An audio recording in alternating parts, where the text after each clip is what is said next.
Good morning, everyone. I am Karili Yog, and sorry I couldn't make it today, but I will be reporting to you about The Ecstasy of Saint Teresa by Gian Lorenzo Bernini. The date of creation of this sculpture is in 1652. Its medium is metal and stone. It has a height of 150 centimeters and it is currently located in Rome. The Ecstasy of Saint Teresa by Bernini takes the principles of a Baroque art. It has drama, emotion, and theatricality. Take note on the emphasis of the dramatic qualities of light as well as the virtuoso and utterly fantastic mass of flattering draperies. Saint Teresa of Avila is a Spanish nun, but before she became a nun, she was just a plain typical girl who is willful and spoiled.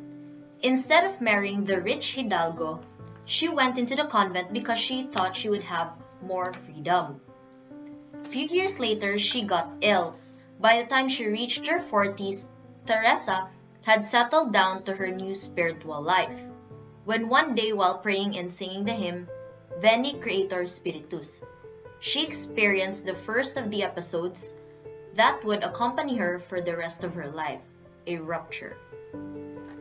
In her writings, Teresa describes how she would feel suddenly consumed by the love of God, feel the bodily presence of Christ or of angels, and be lifted to an exalted state of ecstasy.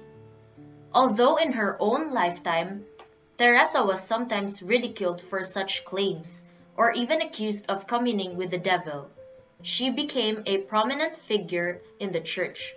Teresa was only one of the three female church doctors and was first canonized in 1622. Now let us go on the analysis of the sculpture. Some art historians insist that Bernini did not do this on purpose to show the sculpture as something erotic, but others say that Bernini did this on purpose. So why does the sculpture seem so erotic? You can see in the face of Saint Teresa as if she is having an orgasm, which is something erotic. And then also the beautiful bare-chested young angle gently opens Teresa's dress, preparing to penetrate her with his arrow while the saint throws back her head with an expression of ecstasy. So why was Bernini able to portray the sculpture like this? It is because Saint Teresa, in one of her own writings, in which she describes her mystical experiences in overtly erotic terms. So the traditional interpretation of the Ecstasy of Saint Teresa by Gian Lorenzo Bernini is relatively straightforward. The sculpture portrays the saint's overpowering sense of spiritual pleasure in serving God. Bernini employs imagery which suggests sensual pleasure, but only in order to properly signify how Saint Teresa portrayed her love for God and how to better emphasize Saint Teresa's experience. So the work is consistent with the aims of the Catholic Counter-Reformation art campaign, which sought to convey the mysteries of Catholicism as cogently as possible.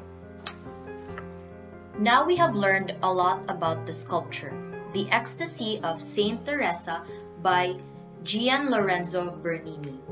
So we came to the realization that creating a sculpture is definitely not an easy task. Who knew what Gian Bernini had gone through? It was also inspiring how Gian Bernini showed Teresa's love for God in a very creative way. It inspires us to serve God with all our hearts, souls, and minds. We are hoping to have more great artists like Gian Lorenzo Bernini. Thank you.